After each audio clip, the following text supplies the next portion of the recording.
I would be there, but your government will not let me. I remember standing in the goal of a football game a long time ago when I played football as a teenager. As we used to come to the Netherlands every spring to play football tournaments in The Hague and Amsterdam. Who would have thought that after all these decades, this old man would be banned not only from the Netherlands, but from most European countries and Australia. It's a staggering confirmation what has happened to me, thanks to the Dutch government, of where we are now. We are in a place where law does not matter. I am banned from the Netherlands and Europe thanks to a law that no longer exists. And this is true. De wetgeving is veranderd en de basis van de wet waarop hij nu wordt geweigerd bestaat niet meer sinds 26 maart 23. Zoek het alsjeblieft op. But it does not affect the decision to keep me from coming to the Netherlands. The Netherlands in so many ways is a microcosm of what is happening in the world today and where it is designed to go. And in 2025 we are going to see it going in that direction very fast. I describe 2025 as a start of perpetual blitzkrieg, where we're going to be hit by so many different shocks that once you are being relieved from one, you are being pushed into the next. This is what they are planning, and it is right across the spectrum of the entire human society. The Netherlands, I like to say, is a microcosm of where this plan is going to. Because in the end, there are not planned to be any more elections politically. Only appointed bureaucrats, technocrats and system people.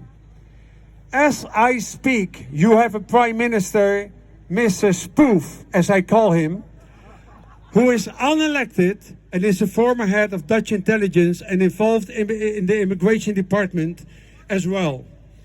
And you currently have a leader of the biggest political party called Geert Wilders, who the so-called alternative media have been promoting over the years as some kind of free speech advocate, a defender of the so-called freedom. Icke is het niet helemaal eens met Geert Wilders, zoals jullie horen. And he has not overseen the appointment of an unelected Dutch intelligence operative. He has been silent on the most fundamental of assaults on the freedom of speech. I am banned not only for the next 2 years by that time, but they just extended my ban for another 2 years. And this is simply because I have not changed my mind. I have not changed my views. And that's why they extended my ban for another 2 years. And it is worth just pondering on the scale of fascism and tyranny that alone confirms is happening. And not just in the Netherlands, but around the world today. And as we enter 2025, we have got to move from just seeing what is happening to stopping to cooperate with it on a massive scale. We have to stop cooperating.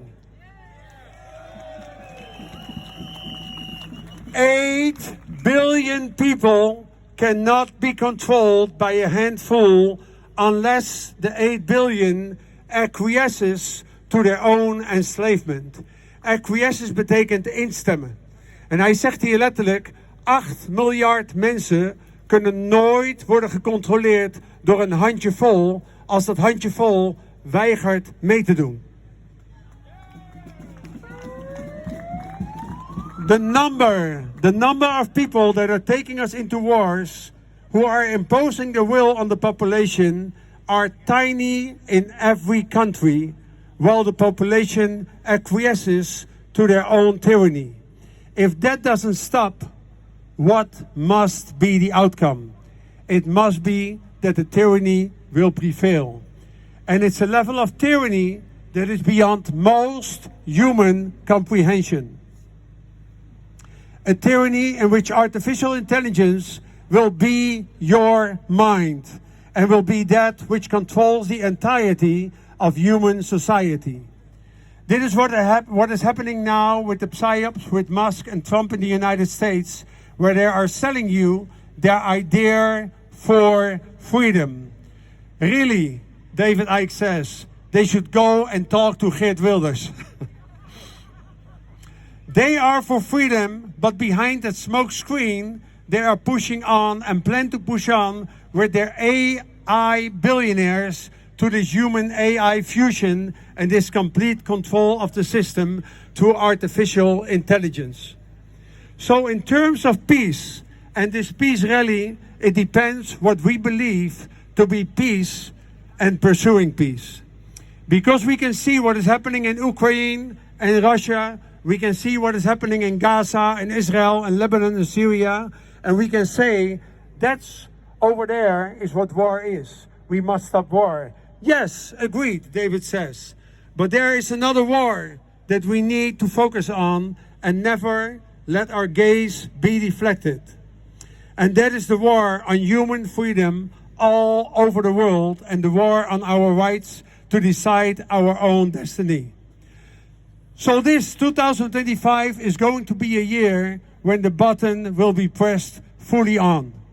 We need to be in a state where our backbone is stiff so that we do not concede through acquiescence, so what is planned for not just us as adults, but for our children and grandchildren on an even greater scale.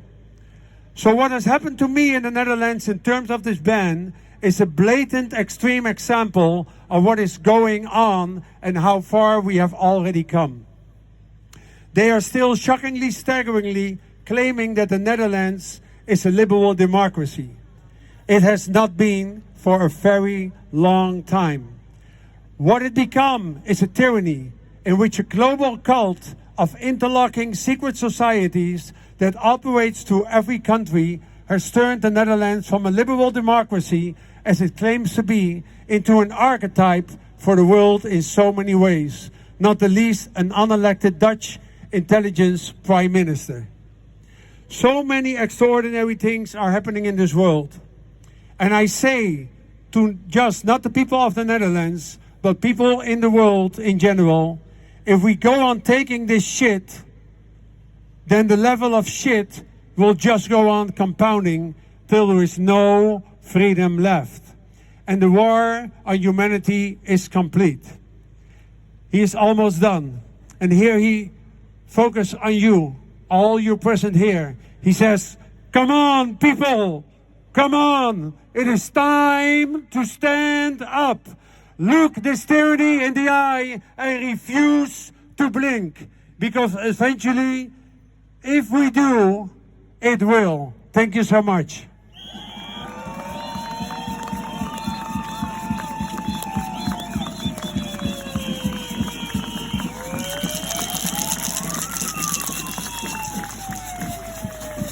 En tot al die politiemensen, tot de burgemeester, tot het city hier in Amsterdam, is dit de vraag.